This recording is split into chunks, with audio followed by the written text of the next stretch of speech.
ჩვენ დღევანდელი ქადაგების ადგილი იქნება ეფესოთა წერილიდან მე-6 თავი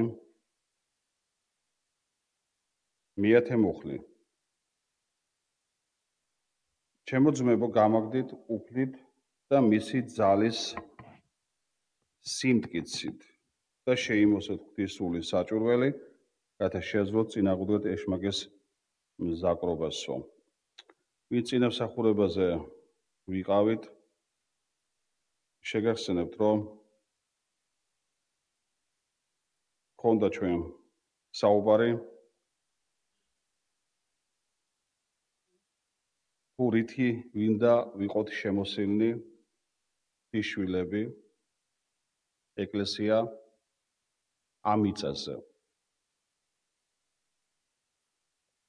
და რა იარაღი უნდა გამოვიყენოთ, იმიტომ რომ apostoli პავლე ამბობს, თუმცა ჩვენ ხორცში დავდივართ, ამ მიწაზე ვცხოვრობთ, მაგრამ ჩვენი გამოსაყენებელი იარაღი არ არის ხორციელი. ანუ ხორციელად არ ვიბრძვით. ხორციელად არ ვუმკლავდებით იმ გარემოებას, რომ გარემოებაში შეიძლება აღმოჩნდეს ღვთის ეკლესია, აღმოჩნდეს ღვთის შვილები. არამედ გვაქვს ღვთისაგან მოცემული სულიერი იარაღი. ღმერთმა იმდენად შეგვიყვარა, ღმერთმა იზრუნა თითოეულ ჩვენთაგანზე, რომ მოავლინა მიწაზე მისი ძე იესო ქრისტე გაიღო ჩვენთვის მსხვერპლად ჯვარზე, რათა თითოეულ ღვთის შვილს, რათა ღვთის ეკლესიას ქონოდა ეს სულიერი იარაღი, ყოფილიყო შემოსული ამ სულიერი იარაღით, რათა ამ მიწაზე გაუმკლავდეს ყოველ წინააღმდეგობას, ყოველ იმ გარემოებას, რომელიც შესაძლებელი არის ხელი შეგვიშალოს ღმერთთან ურთიერთობაში, მოზიარობაში, ღვთის საქმეების კეთებაში და ასე შემდეგ. აი აქაც მოციქული პავლე მოგვიწოდებს ღვთის შვილებს ეკლესიას, რომ რითი უნდა ვიყოთ შემოსილი, ანუ რითი უნდა ვიყოთ ძლიერნი, გამაგდით უფლით და მისი ძალის სიმტკიცითო. ეს არის სიტყვა ეკლესიისთვის, საიდანაც ჩვენ ხედავთ, რითით უნდა ვმაგრდებოდეთ, რითით უნდა ვძლიერდებოდეთ ყველა დღე, დღითი დღე და რითით უნდა ვიყოთ შემოსილნები. შესაბამისად, შეიძლება დავსვათ კითხვა, ან საკუთარ თავს შევეკითხო, მაგრდები მე ყველა დღე, აი რაზეც მითითებს ღმერთის სიტყვა, ვიმოსები თითოეული ჩვენთაგანი, რაზეც მოგვიწოდებს, რომ ვიყოთ შემოსილი. ეს არის როგორც ეკლესიის, ასევე ღვთის შვილების მოწოდება. ეს ძალიან მნიშვნელოვანია. მაგრამ სანამ ამას ვისაუბრებდეთ, ამის შესახებ ვისაუბრებოდეთ, მინდა კიდევ ერთხელ შევახსენოთ ჩვენ საკუთარ თავებს ერთ-ერთ მნიშვნელოვან და მთავარ მოწოდებაზე, იმ მოწოდების შესახებ, რომელშიც უნდა ვიმყოთ ჩვენ ღვთის შვილები, რადგანაც მოციქული პეტრეს წერილებში ჩვენ ვკითხულობთ, რომ მუდამ ჭირდება ჩვენ მორწმუნეებს შეხსენება, ვიდრე ამ კარავში, ანუ სხეულში ვიმყოფებით. იმიტომ რომ დროთა დრო შეიძლება დაგვავიწყდეს, როგორც ისრაელს ავიწყდებოდა ღვთის სასწაულებები, ღვთის დიდებული ხელი, რომელთაც გამოიყვანა ეგვიპტიდან ებრაელი ხალხი, ავიწყდებოდა როგორ ზრუნავდა ღმერთი თავის ერზე, როგორ აძლევდა პურს ზეციდან, მაგრამ სამწუხაროდ იყო შემთხვევები, როდესაც ისრაელს ავიწყდებოდა. იმიტომ რომ ადამიანი მიდრეკილი არის, რომ დაივიწყოს ცოდვის ბუნებიდან გამომდინარე ის სიკეთები, რაც მოდის ღვთისაგან. ამიტომ სიტყვა გვეუბნება საკუთარი თავების და ერთმანეთიც გავამხნევოთ და შევახსენოთ რა არის როგორც ეკლესიის მოწოდება, რა არის თითოეული ჩვენთაგანის მოწოდება, ვიცით თუ არა რისთვის შექმნა უფალმა ამ მიწაზე ეკლესია, რისთვის ამოგვირჩია თითოეული ჩვენთაგანი, როგორც ეკლესია, რისთვისაც მოწოდებული თითოეული ჩვენთაგანი, როგორც აი ამ ეკლესიაში, ასევე ქალაქში, რატო ვიკრიბებით როგორც ეკლესია, საერთოდ დავფიქრებულ ვარ თუ არა, რატო ვიკრიბებით როგორც ეკლესია. თუ ეს არ გვეცოდინება, მაშინ ადვილად არის შესაძლებელი, რომ მივიძინოთ, დავივიწყოთ ის მოწოდება, რაშიც თავდაპირველად ღვთის ეკლესია იმყოფებოდა. დღეს ყველანაირად ცდილობს ჩვენი მოწინააღმდეგე მტერი, ბოროტი, რომ ღვთის შვილები და ღვთის ეკლესია არ იყოს ღვთის მიერ მოწოდებაში. მაგალითად, თუ ჩვენ გადავხედავთ პირველ ეკლესიას, პირველ ეკლესიის წინააღმდეგ ბოროტი იყენებდა სხვადასხვა იარაღებს, რომ ეკლესია არ ყოფილიყო მოწოდებაში და ერთ-ერთ იარაღს ის იყენებდა შიშს, რათა ეკლესია არ ყოფილიყო შეკრებილი ერთად, არ ყოფილიყვნენ ეკლესია მოზიარეობაში, იქ იმ დროს ბოროტი სხვა გარემოებას იყენებდა, როგორც შიშს ეკლესიის წინააღმდეგ, რათა ერთად არ შეკრებილიყვნენ. მაგალითად, იმ დროს თუ ჩვენ გადავხედავთ მოციქულთა საქმეების წიგნს, ვინც იტყოდა, რომ ქრისტიანი იყო, მას ელოდებოდა განკვეთა საზოგადოებიდან. იმ დროს ვინც ერთად შეიკრებებოდა, როგორც ეკლესია ელოდებოდა ან დაპატიმრება, სიკვდილი და აი ამ შიშით ბოროტი უტევდა ეკლესიას. დღეს შეიძლება ეს ბოროტი სახე შეცვლილი სახით უტევს ეკლესიას, შეიძლება არავის არ ეშინია დღეს, რომ როგორც ეკლესია შევიკრიბოთ, მაგრამ ის სხვა სახელით, სხვა გარემოებებით უტევს როგორც მორწმუნეებს, ასევე ღვთის ეკლესიას. ამიტომაც გვესაჭიროება ჩვენ, რომ ვიყოთ დღითი დღე მაგრები, ძლიერნი და შემოსილნი. ამიტომაც გვეუბნება მოციქული პავლე ამ ადგილას, რომ გამაგრდით უფლით და მისი ძალის სიმაგრითო, ხო? აი როგორც მე 10-6 წევრი. გამაგრდით უფლით და მისი ძალის სიმტკიცით და შეიმოსეთო ღვთის ყოვლი საჭურვით. ანუ ეს არ არის ერთჯერადი გამაგრება, ერთჯერადი შემოსვა. ეს არის ყველადღიური, როგორც იესო თქვა, ვისაც სურს გამომყვეს მე, მან ყველად ერთხელ კი არ უნდა აიღოს ჯვარი, მან ყველა დღე უნდა აიღოს ჯვარი და ისე გამომყვეს მე. ანუ ჯვარი მიგვანიშნებს, რომ ყველა დღე რაღაცა არჩევანი უნდა გავაკეთოთ, რაღაცის წინაშე რომ დავდგებით, გადაწყვეტილება უნდა მივიღოთ. რაღაცის წინაშე რომ გარემოების წინაშე დავდგეთ, რაღაცა ნაბიჯი უნდა გადავდგეთ. ეს შეიძლება ჩვენ იმ მომენტისათვის რაღაცა შეიძლება კიდევაც დავთმოთ, შეიძლება კიდევაც ნაწყენი დავრჩეთ, მაგრამ ჩვენ ვდგებით უფლის სიტყვის მხარეზე, უფლის ნებაში ვრჩებით, ღვთის მოწოდებაში ვრჩებით, იესოს რწმენაში ვრჩებით. იესო თქვა, ვისაც სურს გამომყვეს, მან აიღოს ჯვარი და ისე გამომყვეს მეო. ამიტომაც გვასწავლის მოციქული პავლე ეფესათა წერილში, რომ შეიმოსოთ ღვთის სული საჭიროდ, რათა შეძლოთ წინააღმდეგეთ ეშმაკის მგზავრობას და იმ ყოველ წინააღმდეგობას, რომელშიც შეიძლება აღმოჩნდეს ღვთის მოწმუნეები. მოდი დაუბრუნდეთ იმ აზრს დასაწყისში ვთქვით, რისთვის შექმნა ღმერთმა ეკლესია ამ მიწაზე, რისთვისმა ჩვენ ამორჩეულნები და უშუალოდ სანამ ღვთის სიტყვიდან ვიტყვით, თუ რატომ და რა მიზნით შექმნა უფალმა ეკლესია, მოდი გავიხსნოთ, აი თვითონ სიტყვა რა არის ეკლესია. ხოლმე ჩვენთაგანმა ვიცით ალბათ განმარტება რა არის ეკლესია. რომ ეკლესია ეს არ არის, როცა ეკლესიის შესახებ ლაპარაკობთ, შენობა, ქვა, კედელი. როგორც წმინდა იოანე ოქროპირი ამბობდა, ეკლესია ეს არ არის ქვის კედლები და ჭერიო, არამედ ეკლესია არის ზეციდან შობილი ადამიანები.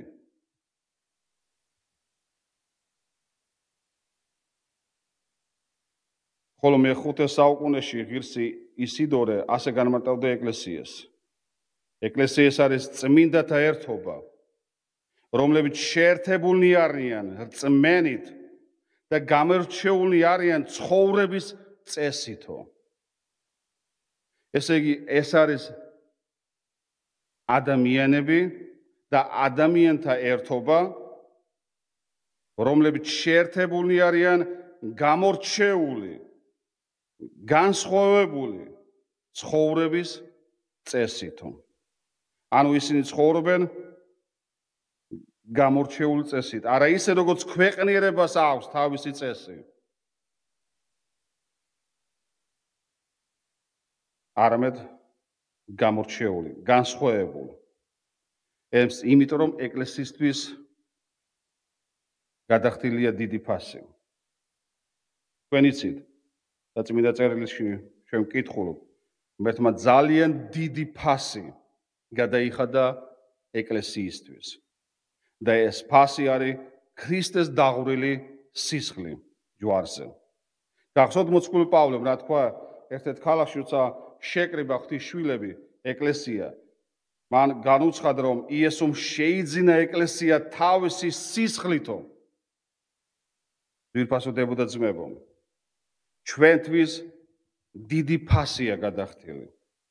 იესო ქრისტე მოვიდა ამ მიწაზე, რათა ჩვენთვის ჯვარზე დაეღვარა სისხლი და გადაეხადა ჩვენთვის საფასური, რომ ჩვენ ყოფილიყავით მისი ეკლესია, მისი ეკლესიის ნაწილი, აი ამ ცოდვილ ქვეყანაზე, ამ მიწაზე. მან გახსოვთ, რომ გააკეთა ამის შესახებ განცხადება, ჩვენ ვკითხულობთ, უფალმა იესომ თქვა, მე შევქმნი ეკლესიას და მას ვერ დაამარცხებს ჯოჯოხეთის კარიბჭენიო. და ვინ შექმნა და ფასი გადაიხადა ეკლესიისთვის,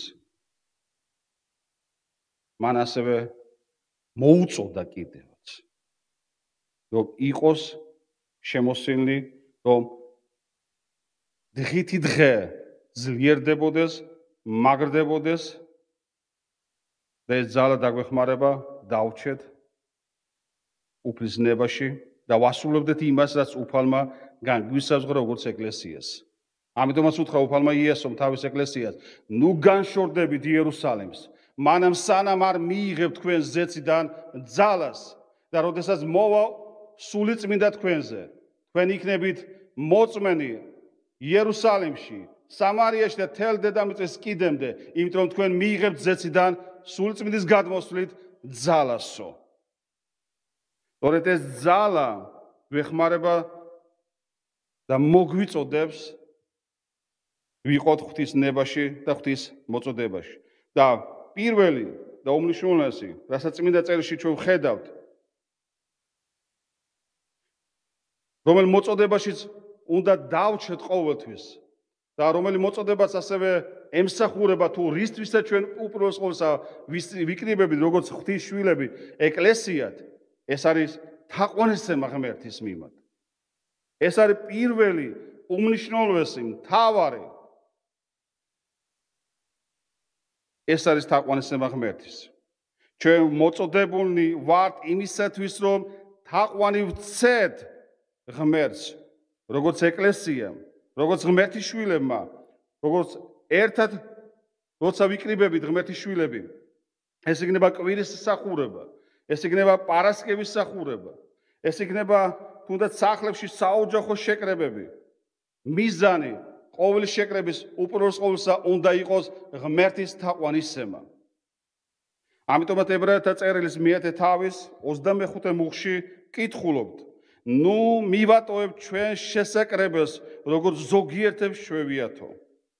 არამედ შევაგონოთ ერთმანეთი, როცა იცით, რომ მოახლოებულია ჩვენი უფლის მეორედ მოსვლის დღეო. გვესმის თუ არა სიტყვები? რაზე მიგვითითებს მოციქული პავლე? ნუ მივატოვებთ ჩვენ შესაკრებას. ანუ სხვა სიტყვებით თუ ვიტყვით, ნუ მივცემთ საკუთარ თავს უფლებას, რომ მოვდუნდეთ აი ამ საკითხებში, ამ სფეროში, არამედ ვიყოთ ქრისტე ცენტრული. ვიკრიბებით ერთად როგორც ეკლესია, რათა თაყვანს ვცეთ ჩვენს უფალს და ჩვენს წინამძღოლს და ჩვენს ღმერთს იესო ქრისტეს. ამიტომაც ამბობს ებრაელთა ავტორი, ნუ მიატოვებთ თქვენ შესაკრებას. ეს იქნება კვირა დღე, პარასკევი, საოჯახო შეკრება. რა თქმა უნდა, ყველას აქვს თავისუფალი ნება, არჩევანი, მაგრამ მოციქული პავლე გვეუბნება და გვასწავლის, რომ ნუ მივატოვებთ, ვინა ეს არის ის, რისთვისაც გამოიწვია ეკლესია ღმერთმა და მისცა ეკლესიას მოწოდება, რომ ჩვენ ყოველთვის როცა შევიკრიბებით, ვახსოვდეს, რომ ვიკრიბებით ღმერთის თაყვანისცემისათვის და ეს გამოყოფილი დრო, გამოყოფილი ის საათები არ არის დაკარგული.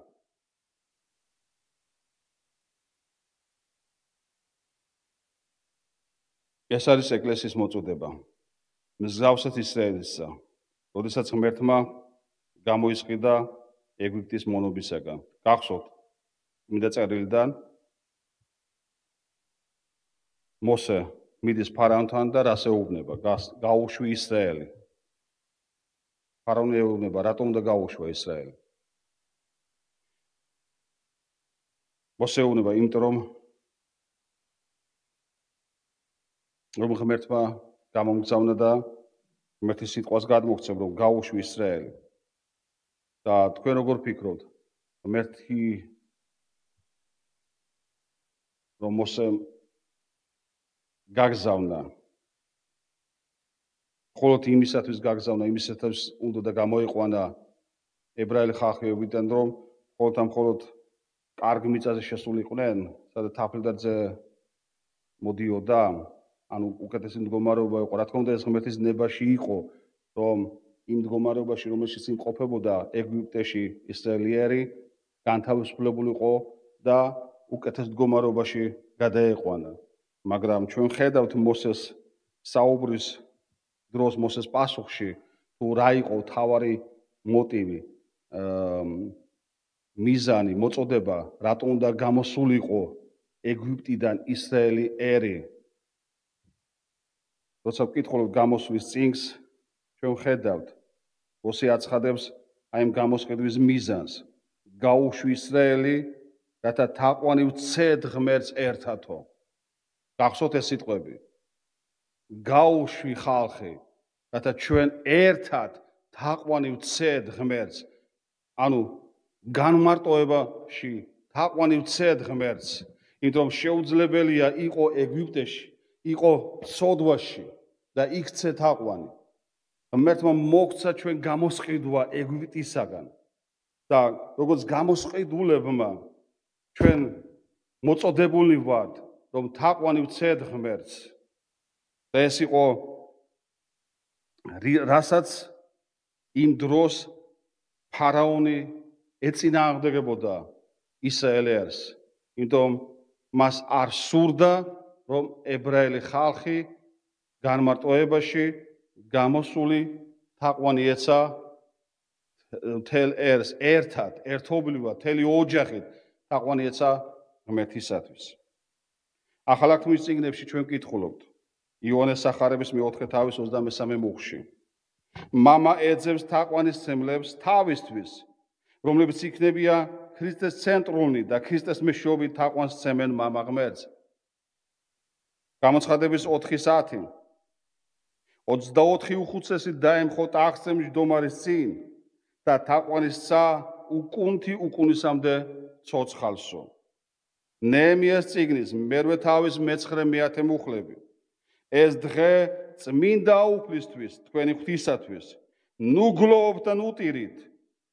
ეს დღე წმინდა ჩვენი უფლისთვის და ნუ სწუხად, რადგან სიხარული უფლის წინაშე და თაყვანისცემა უფლის წინაშე სიმტკიცეა თქვენიო. ახალ აღთქმაში როგორც წავიკითხეთ, რას გვასწავლის მოციქული პავლე? გამაგრდით უფლით და მისი ძალის სიმტკიცითო. როდესაც ჩვენ თაყვანს ვცემთ ღმერთს, როდესაც უფლის სულის ძალით ვიმოსებით.